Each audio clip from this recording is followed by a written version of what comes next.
what can you say to those, government employees pa? No, government employees or to Uh, those people na hesitant pa kumuha ng life insurance, they think they're healthy, no? In the future, healthy pa. So, what can you say about those people na wala pang insurance? um, so those people who undecided to get policy insurance when they presented already the plan. So as like a government employee, so I know we have already uh, like security financially, like Mm. GSIS. Yes, So yes. aside from that, so we try to think deeply about our family Mhm. future. So Mm. aside from that kind of benefits Mm. after retirement, Yeah. so kailangan natin din magano sa ibang investment.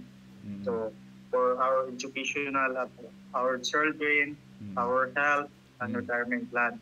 Mm. So as early as possible, kahit maliit ang income natin sa government, so bigyan natin ng priority at planuhin natin ang kinabukasan ng ating sarili at ang ating pamilya.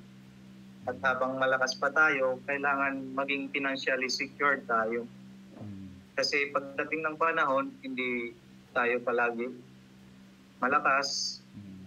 So, kaya doon sa wala pang makapag-decide, ngayon na mismo, mag-start na tayo, kumuha ng plans sa Manulife.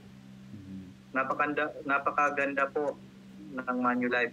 So ako, isa ako ding government employee, pero almost 4 years na po ako dito sa Manulife. Mm. Napakaganda po ang service and products nila. So sure ako pag Manulife, secured and protected ka. So retired wealthy, live freely, save smarter, and live better. Wow. So, yun sa mga government employee dyan. So, nag-i-hesitate. Pag na kayong dalawang isip pa, Mm. kumuha na kayo ng insurance. Insurance, yeah.